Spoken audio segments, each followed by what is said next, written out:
लिखिएगा electric field due to system of charge. अब वो सिस्टम कैसा हो, ये दो तरीके से हम बांटा जा सकता है। ठीक है, कि भाई इलेक्ट्रिक फील्ड हम कितने तरीके से बांट सकते हैं, कि चार्ज का दो सिस्टम हो सकता है। कौन कौन सा? एक होगा हमारा कौन सा, डिस्क्रीट, एंड दूसरा क्या होगा, कॉन्टिन्यूअस। डिस्क्रीट के बारे में हमने अभी चर्चा की। डिस्क्रीट कैसा होता है, जिसे हम गिन सकते हैं ना, वही मतलब हुआ ना, अलग अलग। तो इसमें पहला होगा electric field due to discrete charge distribution. ये क्या है, हमारा डिस्क्रीट है जो हमने अभी पढ़ा। दूसरा क्या होगा हमारा, कि इलेक्ट्रिक फील्ड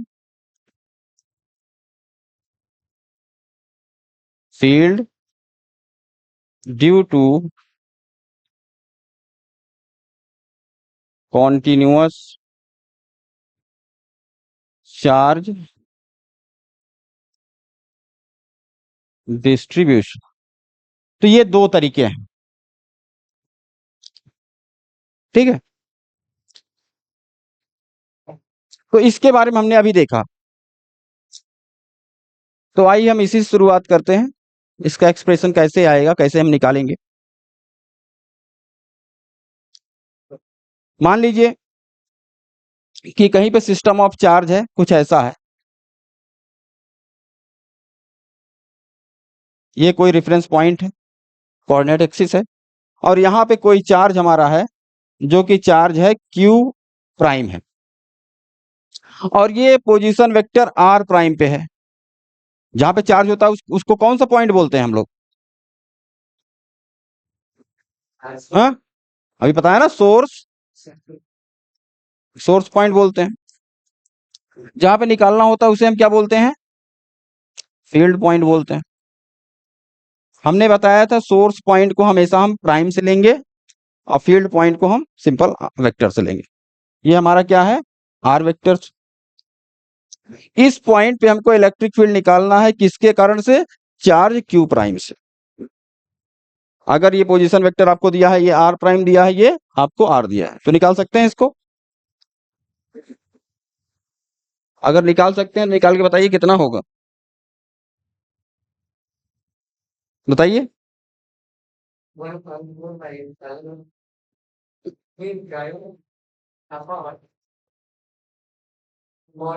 हम्म, हाँ, सिंपल से हम कैसे निकालेंगे भाई, यहां से यहां तक का इसका वेक्टर हमको पता होना चाहिए। वो कितना होगा, एरो आर माइनस आर प्राइम, ये हमको पता है। सिंपल से हम निकाल लेंगे इलेक्ट्रिक फील्ड यहाँ पे कितना होगा, 1/4 pi epsilon naught q prime upon, अब क्या होता है, आर स्क्वायर होता है, जो दूरी है उसके बीच की, उससे आर स्क्वायर होगा। यहाँ पे इसको किसमें, वेक्टर में है, तो हम इसको ऐसा लिख सकते हैं, आर माइनस आर प्राइम का स्क्वायर। लेकिन यहाँ पे एक क्या आएगा, यूनिट वेक्टर आएगा, क्योंकि हमने वेक्टर में लिखा है। तो इसको एक यूनिट वेक्टर का मतलब क्या हुआ, कि r cap equal to vector r upon magnitude of r, ऐसा ही आता है ना। सेम यहाँ पे भी एक नीचे आएगा, क्यूब लिख देंगे, यहाँ पे हम क्या लिख सकते हैं, आर माइनस आर।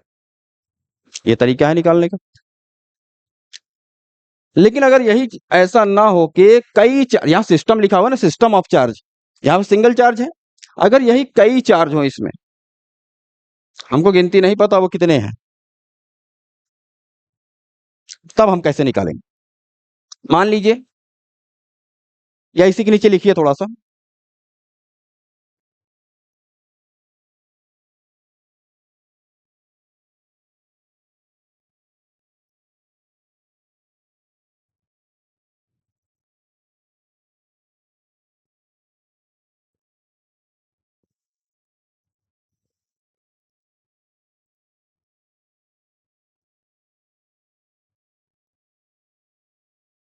हो गया। अब यही क्या है, नीचे लिखिएगा, let us consider, let us consider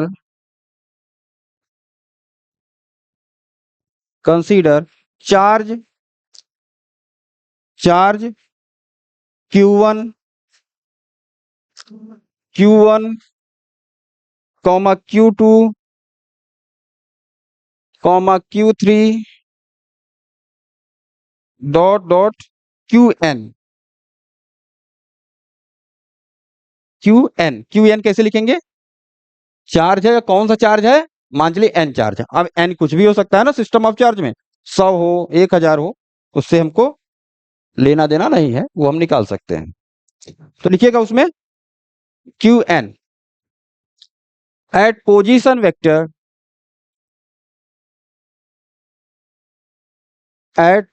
vector r1 prime में लिखेंगे, r1 प्राइम, प्राइम कैसे लिखेंगे, वेक्टर के साथ r1 प्राइम, ये वन है, at position vector r1 prime comma r2 prime, सब वेक्टर में होगा, comma r3 prime dot rn prime. Then electric field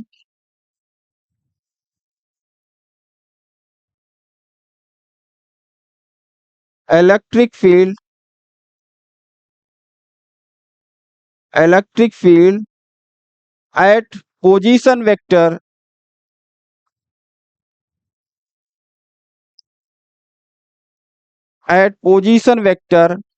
r, यही r लिखेंगे लेकिन सिंपल सा r लिखेंगे, और ब्रैकेट में लिख देंगे फील्ड पॉइंट, जहां पे हमको निकालना होता है उसे क्या बोलते हैं हम लोग, फील्ड पॉइंट बोलते हैं। एट पोजीशन वेक्टर r और ब्रैकेट में क्या लिखेंगे उसी के आगे, फील्ड पॉइंट, FIELD, ठीक है, field point can be calculated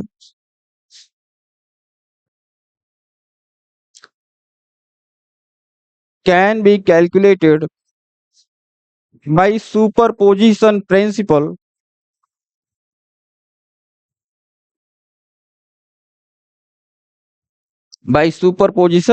principle कैसे, अब देखिएगा प्रिंसिपल, ठीक है, वेक्टर सम है, उसी को बोलेंगे हम सुपरपोजिशन प्रिंसिपल। आइए देखते हैं कैसे।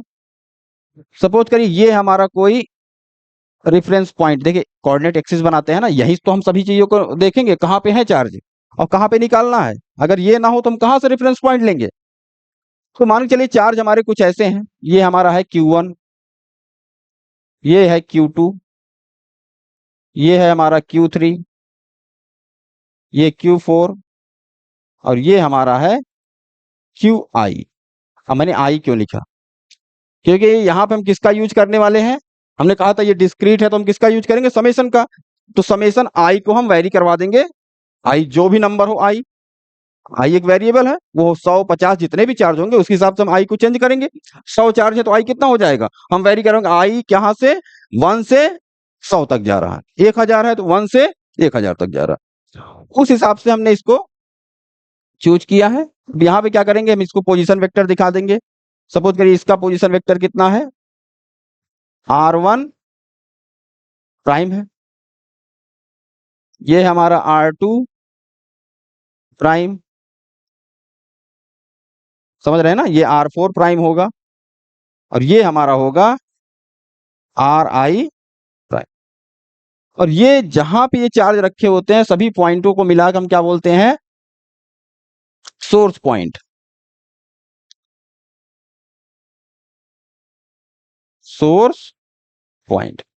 अब हमको इसके पूरे सिस्टम के कारण से, अभी तो हम एक का निकाल रहे थे, इन पूरे को मिला के किसी दूसरे पॉइंट, कहीं पे ये पॉइंट है जहां पे पोजीशन वेक्टर हमने R माना था, यहां पे हमको क्या निकालना है, इलेक्ट्रिक फील्ड निकालना, वो कितना होगा। और जहां पे निकालना होता है उसे हम क्या बोलते हैं, फील्ड पॉइंट बोलते हैं। सही है, इसमें कोई दिक्कत? हाँ,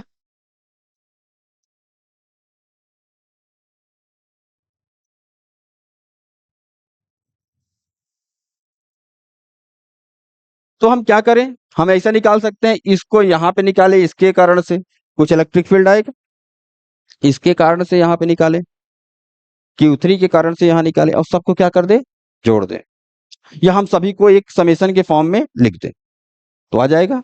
अगर आप निकालना शुरू करें तो मैं एक एक्सप्रेशन लिखता हूं, आप उसको देखिएगा वो सही है कि गलत है, ठीक है। जैसे मैं कहूं, इसी को देख के लिखूंगा मैं, जैसे ये है। अगर इसको लिखना चाहूं तो क्या मैं इसको ऐसा लिख सकता हूं कि इन सभी चार्ज के कारण से यहां पे इलेक्ट्रिक फील्ड कितना होगा, इसको देख के लिखता हूं मैं। आई हम कहां से कहां तक मान रहे हैं, 1 से जो भी नंबर आपको दिया हो, जितने चार्ज हो, अभी हमने फिक्स नहीं किया ना कितने चार्ज हैं, तो मान के वो n चार्ज है, n हो सकता है 100 हो, जो भी आपकी इच्छा हो, वहां पे हमारा 1/4 पाई एप्सिलॉन चेंज होगा, ये कांस्टेंट है एक। बाकी हाँ, ये चेंज होगा, ये अलग अलग होगा, क्योंकि यहाँ कई चार्ज हैं, और हम इसको ऐसा मान लेते हैं कि यहाँ पे जो चार्ज होगा वो कितना होगा, Qi प्राइम। सही है, इसको हम लिखते हैं R-RI का Q, और यहां लिखते हैं R-R prime, and that is I. अब बताइए, अगर हम सबको जोड़ेंगे अलग अलग निकाल के, क्या इतना आएगा? देखिए कैसे, अगर हम पहले चार्ज को लेते हैं, 1 को लेते हैं, 1 को लेते हैं, तो यहाँ पे कितना आना चाहिए कि 1/4 pi epsilon not Q1 prime यहाँ आना चाहिए, और यहाँ क्या आना चाहिए, R-R1 प्राइम आना चाहिए, ठीक है। और यहाँ कितना, R-R1 प्राइम का क्यूब आना चाहिए। आप देखिए यहाँ पे 1 रखिए, यहाँ 1 रखेंगे, यहाँ 1 रखेंगे, देखिए कितना आएगा, Q1 prime, R-R1 prime, R-R1 prime का क्यूब। बाकी सेम है ना। अगर हम देखें कि दूसरा चार्ज क्या इसमें सही है, कि दूसरे के लिए क्या सही आ रहा है, तो यहाँ पे क्या रखिए, हम यहीं पे आई की जगह हम क्या रखें, 2 रखें, क्या इसके लिए आएगा, चेक करिए, सेम आएगा। तीसरे के लिए आएगा, आई की जगह 4 रखिए, तो मतलब ये फार्मूला हमारा क्या हो गया, फार्मूला नहीं कह सकते, लेकिन ये एक्सप्रेशन हम सभी चार्ज के लिए एक साथ हमारा यहाँ निकल जाता है, कि जितने भी डिस्क्रीट चार्ज हैं, और समेशन जोड़ता किसको, जो डिस्क्रीट सिस्टम होता है, जहां पे हम उसको गिन सकते हैं, 100 है कि 50 चार्ज हैं, उसके कारण से हम निकाल सकते हैं। हाँ, तो चार्जेस सेम हो, सब चार्ज अगर आपके सेम है, तो ये चार्ज, ये क्या हो जाएगा, सभी सेम है, तो क्यू रखिए, और क्यू सभी के साथ होगा, वही चार्ज बार बार आएगा। आई हमेशा क्या होगा, इसके लिए चेंज नहीं, ये भी जैसे 1/4 पाई एप्सिलॉन नॉट है, वैसे क्यू रहेगा। जैसे 1/4 पाई एप्सिलॉन नॉट क्या है, सभी के लिए सेम है, तो वैसा ही बना हुआ है ना, या बाहर भी निकाल सकते हैं। वैसे तब उस कंडीशन, जैसे 1/4 पाई एप्सिलॉन समेशन से हम बाहर निकाल सकते हैं, क्योंकि ये इसका वेरिएशन नहीं हो रहा है, तो हम क्या करते हैं, क्यू को भी बाहर निकाल सकते हैं, क्यू प्राइम को, अगर सभी चार्ज सेम होते तो। समझ में आया? भाई सभी सेम है तो आई वेरी ही नहीं होगा, ये हम बाहर निकाल सकते हैं, तो ये सभी के साथ जुड़ता चला जाएगा, एक ही चार्ज का बार बार बार बार जोड़ देंगे, ठीक है। लेकिन यहाँ पे एक चीज वेरी करेगा, क्यों, क्योंकि चार्ज अगर सेम है आपके, ठीक है, लेकिन चार्ज अलग अलग जगह पे है, तो ये हमारा रहेगा, इसमें कोई दिक्कत?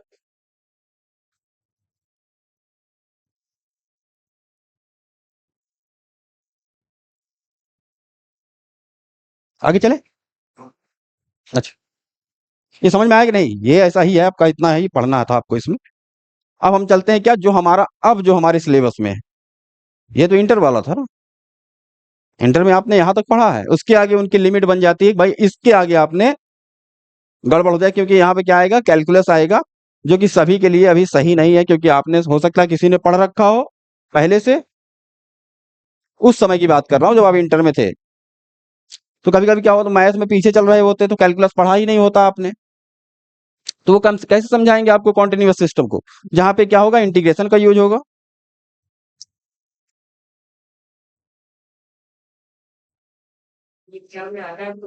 हम्म ये आपका प्रूफ नहीं पूछेंगे, वो पूछेंगे अगर कैसा सिस्टम हो, डिस्क्रीट सिस्टम हो, तो वहां पे इलेक्ट्रिक फील्ड कितना होगा, वो चार्ज दिए होंगे। मैंने इस पेपर के बारे में बता भी दिया है ना शुरू में, कि एक ही पार्ट में हो सकता है 11 क्वेश्चन आए, 10 क्वेश्चन आए एक ही पार्ट में। तो वो पूछते हैं, 1 नंबर 2 नंबर में सब पूछते हैं आपसे। ऐसा कुछ भी नहीं होगा जो आपसे नहीं पूछेंगे। ठीक है। तो हम लोग बस ऐसे लिख के और भागवत लिख देंगे। हाँ बस 1 नंबर। एक हाँ, अगर 1 नंबर के लिए आप इतना नहीं करेंगे तो आपके पास समय कितना होता है, 3 घंटे। तो इस वाले पेपर में जैसे आपसे पूछेगा, जितना पूछे उतना आप जवाब दीजिए बस, उससे ज्यादा। अभी आप पेपर नहीं देखे होंगे ना, अनसॉल्व पेपर, तो देखेंगे तब ये आप सवाल नहीं पूछेंगे उनसे। ठीक है, चलिए। इसी में दूसरा सिस्टम कौन सा होता है,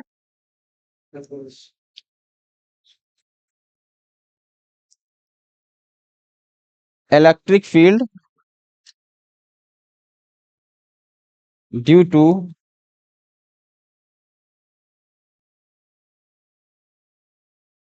continuous charge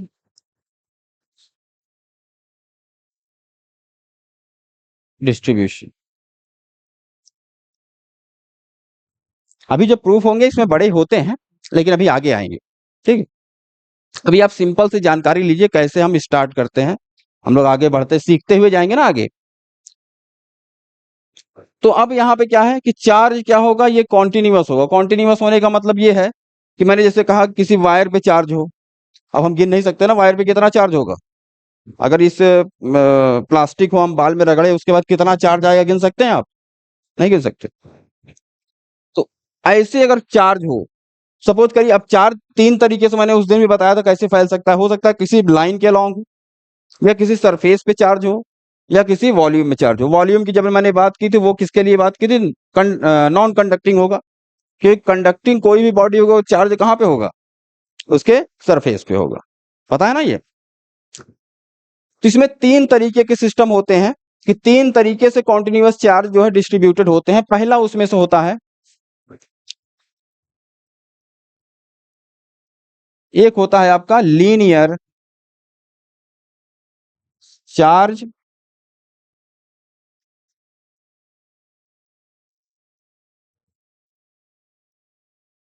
linear charge distribution. एक होगा लीनियर। लीनियर का मतलब ये है, सपोज करिए कोई वायर है, और वायर ऐसा है कि जिसमें क्या है, केवल लेंथ है। जिसमें क्या है, वो ना उसमें हाइट है, ठीक है, ना उसकी कोई मोटाई है, सिर्फ क्या है, लेंथ है। ऐसा पॉसिबल नहीं है ऐसा कोई वायर हो। लेकिन हाँ, ये मान सकते हैं कि वायर क्या हो, बहुत पतला हो, तो ये मान सकते हैं कि लंबाई की अपेक्षा उसकी क्या हो, जो अगर हम कहें सिलेंड्रिकल शेप का है तो उसका रेडियस बहुत कम है, इसकी मोटाई बहुत कम है, किसके, उसके लंबाई की कंपैरिजन में। लेकिन ये कहें कि किसी भी वायर में केवल लंबाई हो, ये पॉसिबल नहीं होता। तो यहाँ हमने जो लगाया भी कम का, भाई चार्ज कैसे, प्लस प्लस प्लस, इस तरीके से हमने वायर को रगड़ा, उस पर चार्ज आ गया। रियलिटी में क्या होगा, चार्ज क्या होगा, अगर सिलेंड्रिकल शेप का है चारों तरफ होगा। लेकिन हम यहाँ क्या मान रहे हैं, चार्ज को लीनियर मान रहे हैं। जैसे आइडियल गैस हम पढ़ते हैं, क्या होता है रियल में। तो हम ये एक कंडीशन बनाते हैं, बाद में इसको अगर हम रियलिटी के करीब लाते हैं तो ये और कॉम्प्लेक्स होता है। तो हम पहले पढ़ना चाहते हैं ना सिंपल तरीके से, इतना कॉम्प्लेक्सिटी अगर इसमें पहले ही ला देंगे तो आप पढ़ेंगे क्या। पहले आपको सीखना है कि ये कैसा है, लीनियर चार्ज है। यहाँ पे क्या है, केवल लाइन के लॉन्ग है। अगर लाइन के लॉन्ग है, यहाँ पे ये रखा हुआ है, इसे हम क्या बोलेंगे, ये हमारा हो गया सोर्स हो गया। सोर्स से हमें फील्ड पॉइंट, यहां पे हमें इलेक्ट्रिक फील्ड निकालना है, किसी पोजीशन वेक्टर आर पे। इस पॉइंट से पूरे वायर के कारण से यहां पे इलेक्ट्रिक फील्ड कितना होगा, ये पढ़ा है ना। ये भी है, ये भी वहां थोड़ा सा दिया है। इंटर में ऐसा कुछ नहीं है जो ना दिया हो, बस हम यहाँ पे क्या करेंगे, थोड़ा सा उसको आगे बढ़ाएंगे। अभी तो वही चल रहा है। तो इसके लिए हम क्या करते हैं, इंटीग्रेशन में कैसे करते थे, हम छोटा सा पार्ट लेते थे ना, याद है। और उसको क्या करते थे, उसको पार्ट लेके उसके कारण से निकालते थे, फिर उसी को क्या करते थे, इंटीग्रेशन करते थे। यहाँ पूरा इंटीग्रेशन कर देंगे तो हमारा आ जाएगा।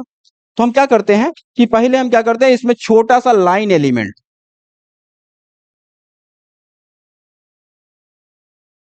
मान लिया हम, और उस लाइन एलिमेंट का हम नाम रख देते हैं कि भाई ये क्या है, डीएल प्राइम है।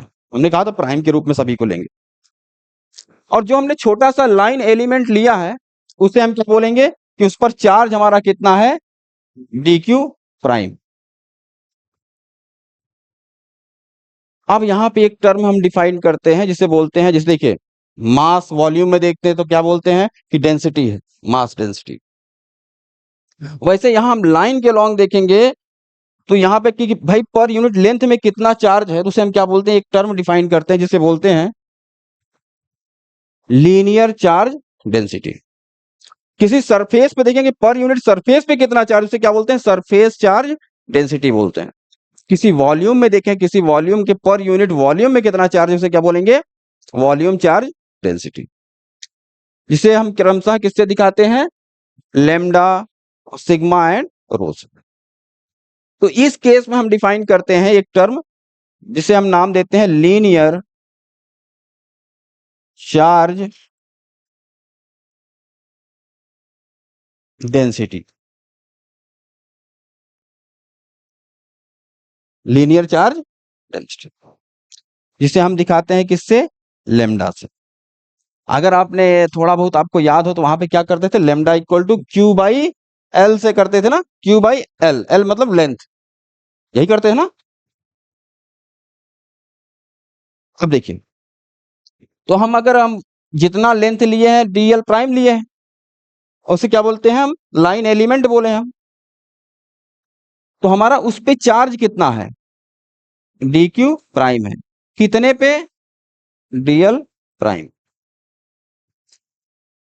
D Q prime upon DL prime. ये डिफाइन करेगा हमारा लेमडा को इस वायर के लिए। अच्छा अब देखिए, जो हमने एलिमेंट लिया है उसका पोजीशन वेक्टर कितना है, भाई आर प्राइम से मान लेंगे हम, इसका पोजीशन वेक्टर कितना है, आर प्राइम से। लेकिन हमें यह ध्यान में रखना है कि बाद में हमको इस पूरे वायर के कारण से यहां पे निकालना है, तो हमको इतने कारण से तो निकालना नहीं है, इसका हमको पता चल जाए तो इसका इंटीग्रेशन करेंगे हम पूरा, यहां से यहां तक कितना होगा, पूरा चार्ज कितना है, उसके कारण से यहां पे इलेक्ट्रिक फील्ड कितना होगा, इसका इंटीग्रेशन करना है। और हमको ये ध्यान रखना कि यहाँ पे हमारा लेमडा क्या है, किसका फंक्शन होगा, आर प्राइम का होगा ना ये, भाई ऐसे बदलेगा ना ये, ठीक है, आर प्राइम का फंक्शन है। तो यहां से हमारा लेमडा आया, ये फंक्शन के रूप में लिखा, नहीं भी लिखते कोई दिक्कत नहीं, लेमडा आर प्राइम और कितना होगा, डी क्यू अपॉन डीएल। हमें यहां निकालना क्या है, हमें इलेक्ट्रिक फील्ड निकालने के लिए क्या क्या चाहिए, केव कांस्टेंट होता है, अगर हमको चार्ज मिल जाए और दूरी मिल जाए तो हम निकाल सकते हैं ना, दूरी तो हमको मिली हुई है पहले से, यही निकाल लेंगे हम लोग। लेकिन हमें क्या चाहिए, केवल चार्ज चाहिए, अगर हमें चार्ज मिल जाए तो हमारा काम हो जाए। तो ये हमारा हो जाएगा आर माइनस आर प्राइम। अब एक बात और आपको ध्यान रखनी है, आपने फर्स्ट ईयर में एक वेक्टर कैलकुलस में आपने पढ़ा होगा, जब पहला यूनिट आप खत्म किए होंगे, ग्रेडियंट, डाइवर्जेंस एंड कर्ल, उसके जस्ट बाद एक चैप्टर था जहां पर आपने पढ़ा होगा line integral, surface integral and volume integral. अच्छा, नाम सुने। और उसी के बेस दो थ्योरम थे वहां पे, बहुत उपयोग आने वाला है यहाँ पे, ठीक है, उसका बहुत काम है। एक था, दो ही थे जिनका प्रूविंग नहीं थी आपके सिलेबस में, केवल उसका स्टेटमेंट था, जिसे बोलते हैं गॉस डाइवर्जेंस थ्योरम और स्टोक्स कर्ल थ्योरम, केवल दो ही हैं। और जिनका केवल स्टेटमेंट आपको याद रखना है, वहां पे खासियत क्या होती है, हम एक में सरफेस से वॉल्यूम में जा सकते हैं, वॉल्यूम से सरफेस में आ सकते हैं, बशर्ते वो सरफेस क्या हो, जो सरफेस है वो क्या हो, उस वॉल्यूम का क्या हो, पार्ट हो, वो सरफेस क्या हो, जो सरफेस हम ले रहे हैं उसी वॉल्यूम का हो। दूसरा, स्टोक्स थ्योरम ये कहता है कि हम किसी लाइन से सरफेस में जा सकते हैं, लाइन से सरफेस में जा सकते हैं, बशर्ते वो लाइन क्या हो, उस सरफेस की बाउंड्री एज हो। मतलब कहने का क्या है, सपोज करिए ये बोर्ड हमारा क्या है, एक सरफेस है और इसकी लाइन क्या है, इसकी बाउंड्री एज है, ये है लाइन ना चारों तरफ, इसको ठीक है। तो ये क्या कहेंगे, हम इस लाइन से इस सरफेस में जा सकते हैं, स्टोक्स कर्ल थ्योरम ये कहता है आपको। तो दो थ्योरम हम पढ़ते हैं किसके थ्रू, इन्हीं के थ्रू, कि line integral, surface integral and volume integral. अब यहाँ पे जो इंटीग्रेशन हम करेंगे वो सिंपल इंटीग्रेशन ऐसा नहीं है आपका कि इंटीग्रेशन एक्स स्क्वायर डीएक्स कर दिया काम खत्म हो गई। ये जो सरफेस यहाँ पे इंटीग्रेशन करेंगे वो क्या होगा, इस लाइन के लॉन्ग करेंगे ना हम। ये लाइन कैसी है उसके लॉन्ग हम करते हैं, उस लाइन को देखते हुए इस लाइन के लॉन्ग हम करते हैं इंटीग्रेशन, उसे हम क्या बोलते हैं, लाइन इंटीग्रल बोलते हैं।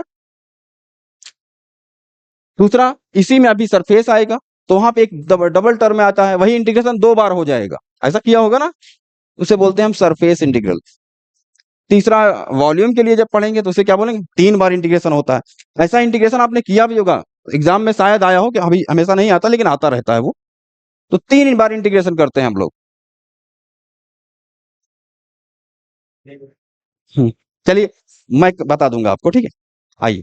लेकिन इसके आगे देखते हैं, लेमडा किसका फंक्शन है, आर प्राइम। भाई ऐसे ही बदलेगा ना, लेमडा कैसे बदलेगा, हो सकता है लेमडा क्या है, यूनिफॉर्म हो। यूनिफॉर्म कहने का मतलब क्या है, वो ऐसा वायर हो कि यहाँ पे चार्ज क्या है, सिमिलर है, कि एक प्रकार से यूनिफॉर्म चार्ज है, जितना चार्ज यहाँ पे वहां पे यहाँ पे सब जगह चार्ज सेम है।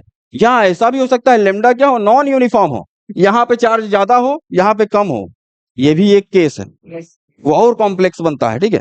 हमें अभी यहीं पे रहना है कि हम ऐसा मानते हैं लेमडा क्या है, ऐसा है, यूनिफॉर्म, ऐसा मान के चलेंगे। आगे चलेंगे जब और आगे जाएंगे तब ये सब देखेंगे। तो ये केस है।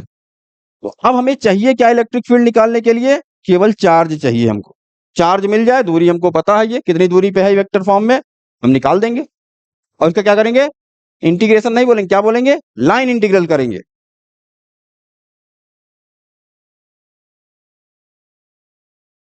अब देखिए यहां से अगर हम डी क्यू निकालें तो कितना होगा, lambda r prime and d l prime. ये हमारा चार्ज नहीं निकल गया। अगर हम चाहें कि भाई ये लाइन एलिमेंट से यहाँ पे इलेक्ट्रिक फील्ड कितना हो, इसके कारण हम निकाल लें, उसके बाद उसका हम क्या करें, पूरा लाइन इंटीग्रल कर दें, उसका जितना है सब आ जाएगा उसी में। तो अब अगर हम देखें, अभी इससे पहले हमने क्या देखा कि भाई कहीं इलेक्ट्रिक फील्ड निकालना है, जिसे बगल में देखते हैं हम लोग। तो अभी हमने देखा क्या कि इलेक्ट्रिक फील्ड कितना होता है, 1/4 pi epsilon naught q prime upon r minus are prime, ये होता है। अभी देखा ना हम लोगों ने निकाल के, सेम ऐसा हम यहां पे लिखते हैं। तो इसके कारण से इलेक्ट्रिक फील्ड कितना होगा, और किस पोजीशन पे निकाल रहे हैं, आर पे, आर पे निकाल रहे हैं ना। 1/4 पाई एप्सिलॉन नॉट चेंज होगा, नहीं, वैसा का वैसा रहेगा। हाँ चार्ज, ये अब चार्ज देखिए यहाँ पे हमने चार्ज कितना, केवल डी क्यू प्राइम लिया है, और डी क्यू प्राइम की वैल्यू कितनी है, ये है। तो हम चार्ज की जगह क्या रखेंगे, ध्यान से देखिएगा, अभी थोड़ा सा कंफ्यूजन हुआ ना, ये हमारा चार्ज रख दिया हमने, कहां पे रखा, चार्ज की जगह पे। बाकी आपका कुछ भी चेंज होगा, हमने आर इसको माना है वेक्टर, इसको आर प्राइम माना है, वैसा ही रहेगा, आर माइनस आर प्राइम का cube and r minus are prime. ये किसके कारण से है इलेक्ट्रिक फील्ड, केवल इस लाइन एलिमेंट डीएल प्राइम के कारण से। कहां पे इलेक्ट्रिक फील्ड निकाल रहे हैं, पोजीशन वेक्टर आर पे, लेकिन हमें पूरे वायर के कारण से निकालना है ना।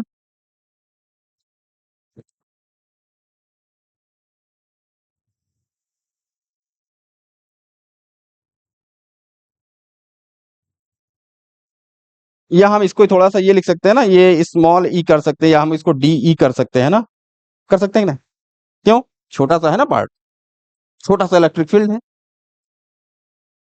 अब इसी को हम लाइन इंटीग्रल का लगा देंगे, पूरा निकल जाएगा हमारा।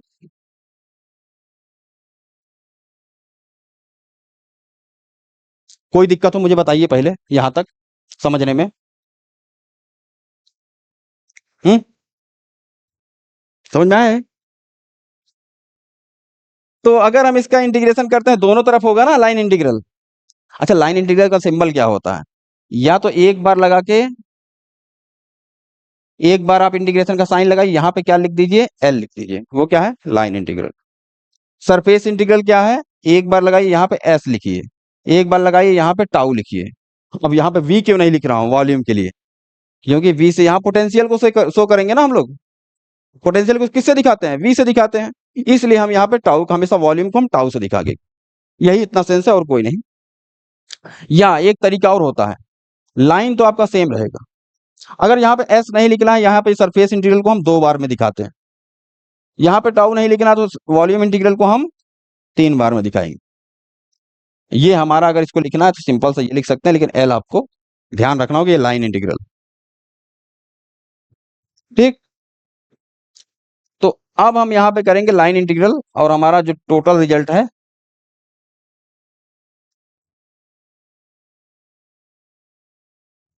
वो आ जाएगा।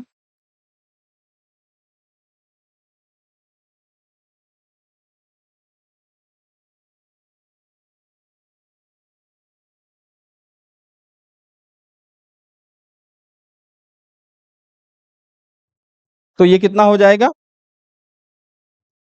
वेक्टर ई फंक्शन किसका होगा, आर प्राइम का, और इसमें क्या लगा देंगे भाई, इधर भी लगाया तब ये आया ना ई, और यहाँ पे क्या लगा देंगे एल, बाकी सब वैसा का वैसा ही रहेगा। Lambda r prime and d l prime. अब वहां पे आपको फंक्शन दिया जाएगा, जब क्वेश्चन पूछा जाएगा तो दिया होगा।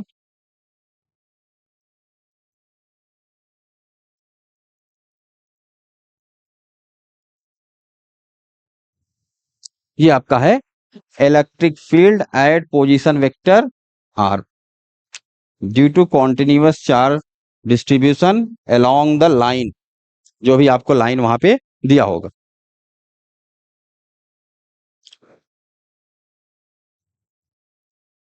आपको ये फंक्शन दिया होगा लेमडा का, किस तरह का वेरी कर रहा है, वो भी आर प्राइम के टर्म में, डीएल दिया होगा, और इसी में हम इंटीग्रेशन करेंगे, हमारा आ जाएगा। तो इस तरह से हम लाइन इंटीग्रल के लिए किसी पॉइंट पे इलेक्ट्रिक फील्ड हम निकालते हैं।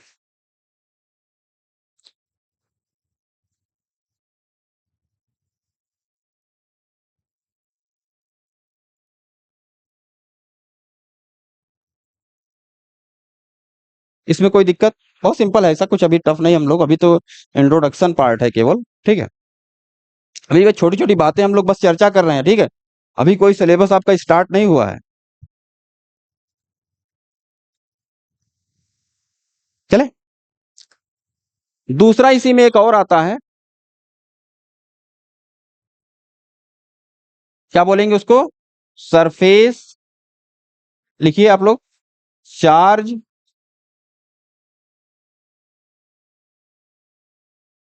Distribution, surface charge distribution.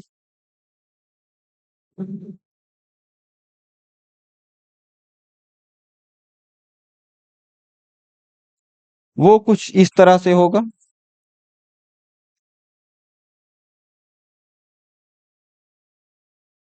मान लीजिए किसी सरफेस पे चार्ज, वो फुटबॉल का सरफेस हो सकता है, केवल सरफेस पे, फुटबॉल का सरफेस, या कोई प्लास्टिक की बॉल है, प्लास्टिक की बॉल पहले आती थी ना, 5 रुपए की आती थी, जिससे टूट जाता था, अंदर खाली होता था ना उसके, अगर उसको बाल में रगड़ी वो चार्ज नहीं हो जाता, वो यहाँ पे रखा हुआ है। किसी गोले का जो है, जो बाहरी क्षेत्रफल होता है या सरफेस होता है, कितना होता है, 4 पाई r स्क्वायर, वॉल्यूम अंतर होता है ना, 4/3 पाई r क्यूब, समझ रहे हैं अंतर, केवल सरफेस पे चार्ज है, तो उस कंडीशन की बात कर रहे हैं, यहाँ पे ऐसा कोई गेंद जो है बाल में रगड़ के यहाँ रख दिया गया। अब इसमें हम गिन नहीं सकते ना कितने चार्ज हैं, नहीं गिन सकते ना। अब इसके कारण से यहां पे हमें इलेक्ट्रिक फील्ड बताना है आपको, पोजीशन वेक्टर आर पे, ये चार्ज है,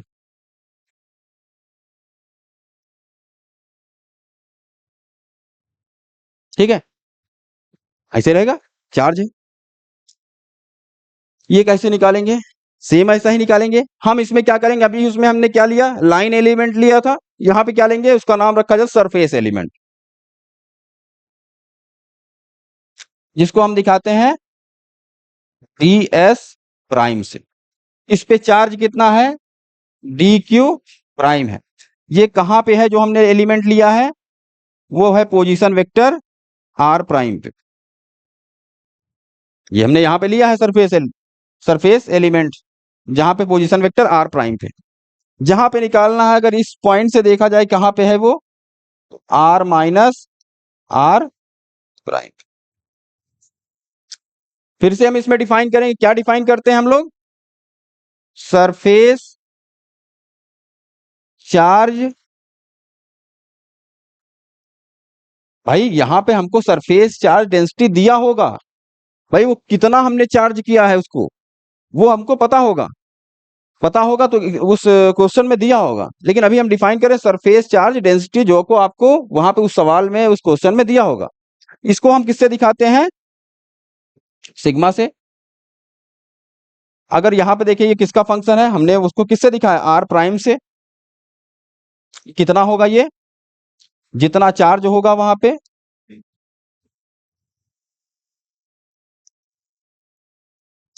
D Q prime upon D S prime. हमने अभी कहा हमें क्या चाहिए केवल इलेक्ट्रिक फील्ड के लिए, नहीं वो सरफेस है। जैसे मान के लिए ये गेंद है, ठीक है, कोई गेंद है, तो गेंद पे भाई उसका सरफेस है ना, हम अंदर की बात नहीं कर, केवल सरफेस। जब जैसे आपने सरफेस बताया 4 पाई r स्क्वायर, तो उस पे कोई छोटा सा पार्ट हमने लिया है ऊपर का, केवल ऊपर ऊपर का, कि सरफेस पे चार्ज कितना वो है, थिकनेस नहीं है वो। समझ रहे हैं ना? जैसे हम कहें कोई गेंद है, उसको पूरा कपड़े से ढकने के लिए कितना कपड़ा लगेगा, ऐसे सवाल वाल करते होंगे ना। तो अगर हमको पता हो कि वो गेंद का रेडियस कितना है, तो हम कहते हैं 4 पाई r स्क्वायर, तो हमको निकल गया हाँ इतना मीटर स्क्वायर कपड़ा लगेगा। ठीक है, तो उस पे से हम थोड़ा सा कपड़ा जैसे समझिए, उसमें से हम थोड़ा सा ले रहे हैं, जिसे हमको क्या बोल रहे हैं? सरफेस एलिमेंट डीएस प्राइम बोलते हैं। तो यहां से हम क्या निकाल सकते हैं?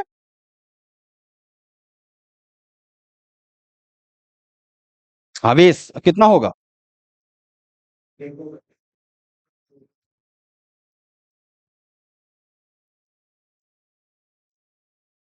चार्ज निकल गया। अब चार्ज आ गया तो हम यहाँ पे निकाल सकते हैं, इस छोटे से एलिमेंट के कारण से जो हमारा इलेक्ट्रिक फील्ड होगा वो कितना होगा? डी आर, वो कितना होगा? 1/4 pi epsilon not charge sigma. अब तो कर लेंगे ना भाई, चार्ज रख दिया हमने, नीचे क्या होगा? बाकी सेम रहता है, r minus are prime cube होगा। यहाँ पे क्या होगा? R minus are prime. इसमें कोई दिक्कत नहीं है ना? यहाँ पे हम क्या करते हैं? सरफेस इंटीग्रल करते हैं। अब सरफेस इंटीग्रल अगर पूछे तो बता सकते हैं ना आप लोग? सरफेस इंटीग्रल हम कैसे डिफाइन करते हैं?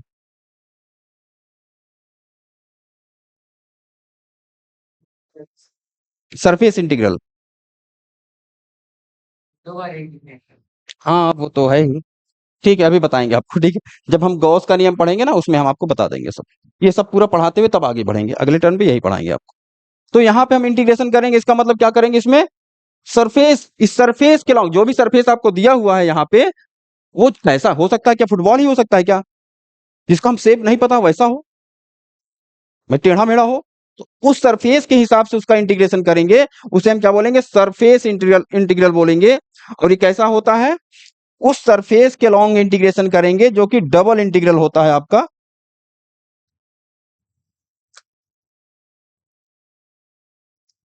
और वो आपका आएगा ई आर। इलेक्ट्रिक फील्ड कहां पे निकाल रहे हैं? पोजीशन वेक्टर आर पे। और यहां पे क्या करते हैं हम लोग? 2 बार कर देते हैं। और चाहे तो आप एस भी लिख दीजिए। और ये कितना हो जाएगा? Rho R prime DS prime R minus are prime.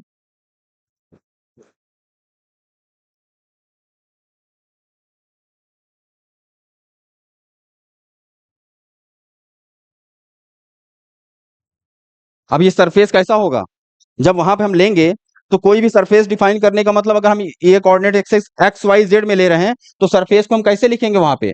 DS कैसा होगा? D x and d Y prime, ऐसा ही होगा ना सरफेस। अगर वहां पे हम लाइन ले रहे हैं, तो लाइन किसके अलॉन्ग रहा होगा? DL prime.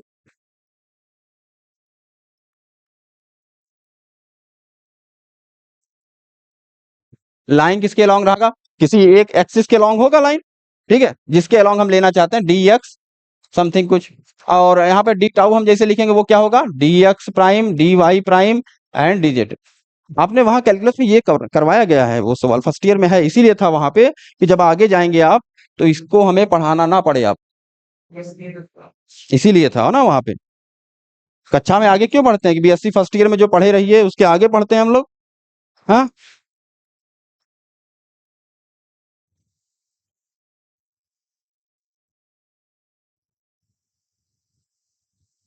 ठीक है। और एक तीसरा भी इसी में आप लोग कर सकते हैं ना, तीसरा डालिए, कौन सा है वो, तीसरा होगा आपका, हाँ, इसके आगे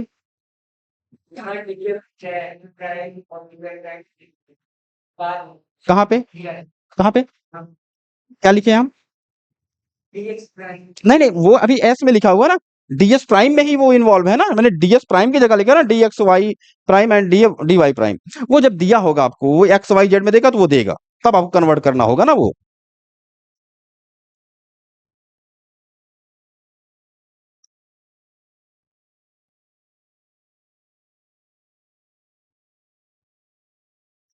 तीसरा क्या है आपका,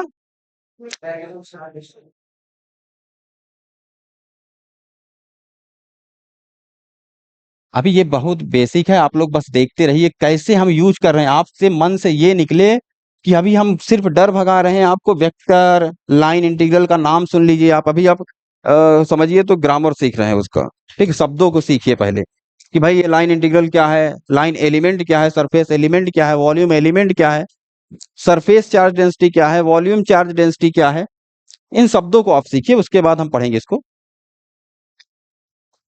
इसमें कुछ ऐसा है, मान के चलिए कोई गेंद सॉलिड को हो, प्लास्टिक की सॉलिड बॉल है, सॉलिड मतलब ठोस है, उसके अंदर भी मास है। अब उसको क्या करते हैं, अलग अलग तोड़ के, या क्यूब आप जानते हैं जिसको घुमाते हैं वो एक तरफ रंग बनाते हैं ना, ऐसा क्या बोलते हैं उसको जब ये, उसको क्या करिए, उसको खोल के एक एक को रगड़िए बाल में, उसके बाद तब उसको जोड़ दीजिए। चार्ज उसके अंदर भी चार्ज है, अब केवल बाहर चार्ज नहीं है, अंदर भी चार्ज है। तो इस तरह के जो सिस्टम होंगे उसमें हम क्या निकालेंगे, वॉल्यूम चार्ज, उसके वॉल्यूम के अंदर है, वो कैसा केस होगा,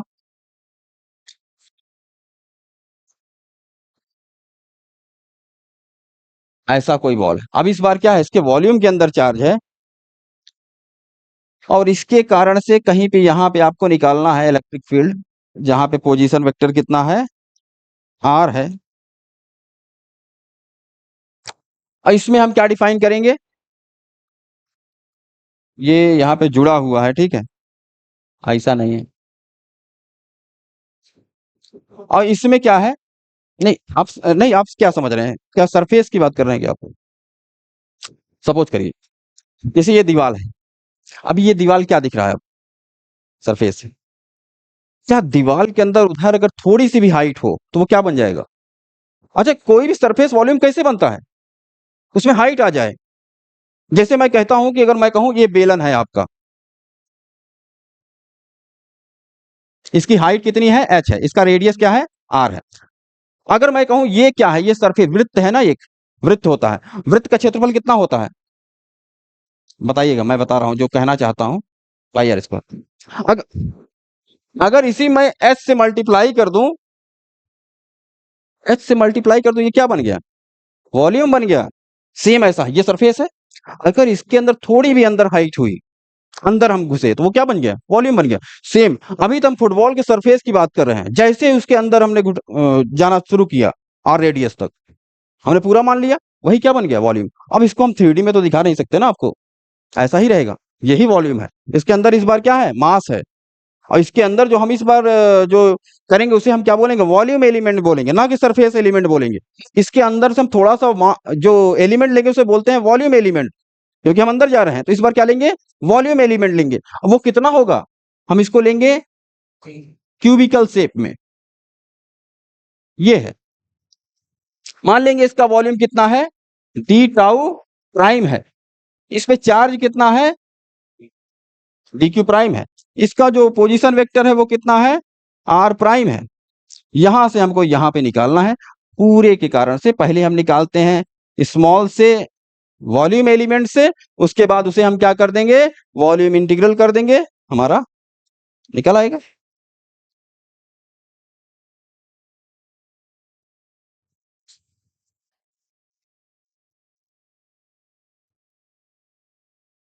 और कोई डाउट?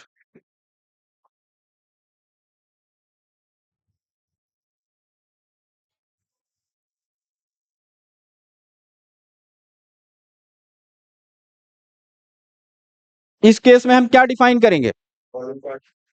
बहुत बढ़िया, बिल्कुल, वॉल्यूम चार्ज। जल्दी से लिख के दिखाइए कितना होगा, कॉपी देखूंगा, ठीक है। और इसको हम किससे दिखाते हैं? अच्छा याद रखिए, लीनियर को लेमडा से दिखाते हैं, सरफेस चार्ज डेंसिटी को सिग्मा से, रो वॉल्यूम किससे दिखाते हैं? रो से। रो का सिंबल किधर होता है? हमेशा लेफ्ट हैंड की ओर। अभी तो लगा कितना नॉर्मल है, सब हमको पता है। यही कंफ्यूजन है, किसमें हम किससे दिखाएंगे? जो लेफ्ट हैंड की ओर होगा, इस तरह से दिखाते हैं, आर। यहां पे हमने क्या मांगा? फंक्शन किसका? आर प्राइम का है। कितना होगा ये? जितना चार्ज हमने लिया है और कितना किस में लिया है, डी टाउ वॉल्यूम पे लिया है। यहां से हम डी क्यू निकाल सकते हैं कि टोटल चार्ज कितना है उस वॉल्यूम एलिमेंट पे। वो होगा आपका rho R prime and D tau prime. यहाँ पे डी टाउ प्राइम क्या है? D x prime, D Y prime and D Z prime, अगर एक्स वाई जेड के फॉर्म में लिखे तो। 3 बार इंटीग्रेशन होगा। अच्छा, इंटीग्रेशन वैसा ही होगा, लेकिन एक बार एक्स के रिस्पेक्ट में, वाई के रिस्पेक्ट में, जेड के रिस्पेक्ट में। पार्शियल डिफरेंशिएशन सुना है ना आप लोग? डिफरेंशिएट करते हैं ना? अरे अभी आप सब पढ़ लेंगे, सेकेंड ईयर में सब है, ठीक है, आप पढ़ते पढ़ते सब जान जाएंगे अभी।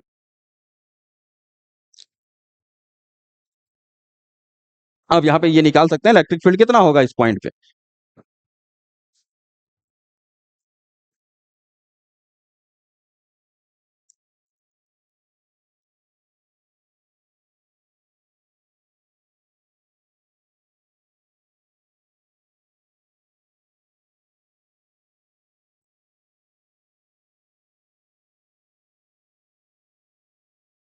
One by four pi epsilon not. Charge को रखेंगे, चार्ज हमको पता चल गया है कि उस वॉल्यूम, छोटे से वॉल्यूम एलिमेंट पे चार्ज कितना है, भाई उससे निकालेंगे। दूरी हमको पता है, पोजीशन वेक्टर आर पे निकालना है, इसका क्यूब कर देते हैं, आर माइनस आर प्राइम हो जाता है।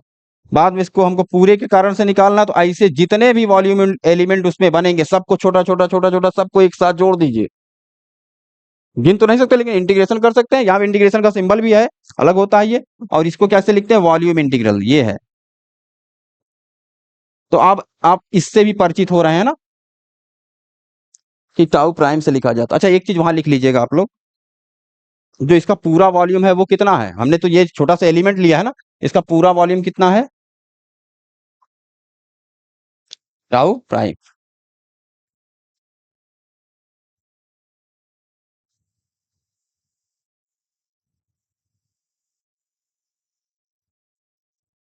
तो यहाँ पे हम इसको लिख देंगे।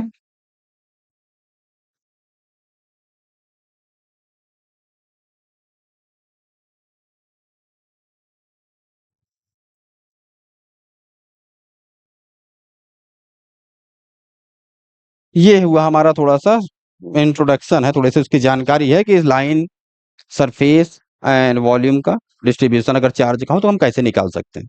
बाकी आपने ये इंटीग्रेशन आपने किया होगा, वॉल्यूम इंटीग्रेशन कैसे करेंगे, सरफेस इंटीग्रेशन कैसे करेंगे, लाइन इंटीग्रेशन कैसे करेंगे। नहीं भी किया है तो कोई दिक्कत नहीं, हम उस पर न्यूमेरिकल जब कराएंगे तो आपको क्लियर हो जाएगा। लेकिन यहाँ पे हम एक, आपको पता ना हो या ना हो कोई दिक्कत नहीं, लेकिन एक चीज आपको पता होनी चाहिए जिसे बोलते हैं हम सरफेस इंटीग्रल।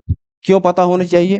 क्योंकि उसका बहुत उपयोग इसमें यह है कि हम जो पढ़ेंगे गॉस थ्योरम, ठीक है, गॉसेस लॉ जो पढ़ेंगे ऑफ इलेक्ट्रोस्टैटिक्स, उसमें उसका उपयोग है, गॉस सर के नियम में। क्योंकि हम पहले गॉस के विषय में जानेंगे या फ्लक्स के विषय में जानेंगे कि फ्लक्स होता क्या है एग्जैक्टली तो उसके विषय में जानने के बाद ही हम आगे बढ़ सकते हैं। तो पहले हम सरफेस इंटीग्रल के विषय में थोड़ा सा जानेंगे। तो अगली हेडिंग लिखिएगा सरफेस इंटीग्रल। हाँ पूछिए, बिल्कुल। हाँ देखिए, अगर एक्स वाई जेड दिया हो तो आपके जो ये फंक्शन है ना आर एंड आर प्राइम, वो भी याद करिए जब कार्टेशियन मैंने कन्वर्ट करवाया था, एक लास्ट वाला टॉपिक रहा ना पिछले टर्न पे आपने देखा होगा, तो उस फॉर्म में रहेगा, उस फॉर्म में ही कन्वर्ट हो जाएगा। दूसरा यहाँ पे डी टाउ प्राइम क्या उसमें हो जाए एक्स वाई जेड में, तब आप ये एक्स प्राइम और एक्स में होगा, और ये क्या होगा डी टाउ प्राइम में होगा, और ये आप इंटीग्रेशन इसका सिंपल सा कर सकते हैं, और ये फंक्शन दिया होगा, रो आपका फंक्शन दिया होगा कैसे वो फंक्शन वैरी कर रहा है, ठीक है। और ये हम क्या रखेंगे वहीं पे, जैसे हम करते थे इंटीग्रेशन, अगर मैं बोलूं कि एक्स स्क्वायर डीएक्स करते थे हम लोग, तो यहीं पे ऐसा होगा जब वॉल्यूम में रहता है तो ऐसा रहेगा। कोई मान के लिए फंक्शन दिया है 4x समथिंग 3x ऐसे दिया हुआ है, y प्लस जेड दिया हुआ है, और यहाँ पे क्या दे देगा डी टाउ दिया है, तो अब टाउ क्या रखेंगे dx dy एंड dz रखेंगे। तो अलग अलग हम करते हैं। अगर आप नहीं, मैकेनिक्स की बुक होगी आपके पास जेसी उपाध्याय, उसमें जाके देखिएगा, ये मैकेनिक्स का पार्ट है, आपने पढ़ा होगा, नहीं हम आगे करवा देंगे आप। ये इसका इंटीग्रेशन आप किया जाता है, आप करते हैं अलग अलग करते हैं, पहले एक्स का करें, जैसे वाई एंड जेड ये होता है, तो एक बार हम क्या करेंगे भाई जेड का हम पहले कर लिए, फिर वाई का कर ले रहे हैं, फिर बाद में इसका कर लेंगे, ठीक है। लिमिट में ले लो। हाँ, लिमिट भी दिया रहेगा। एक आध बार की ऐसा नहीं है कि नहीं किया होगा, क्योंकि ये सिलेबस में है आपके मैकेनिक्स में। हाँ, दिक्कत इसलिए किया होना चाहिए था वो। अगली हेडिंग डालिएगा, सरफेस इंटीग्रल।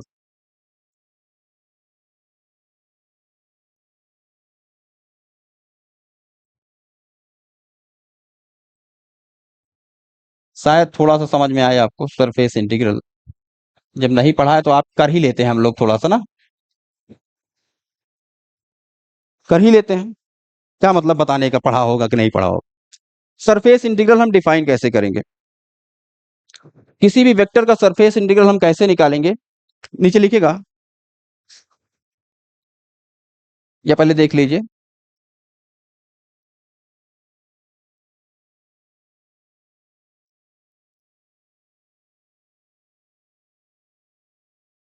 समय हो गया है क्या? हाँ,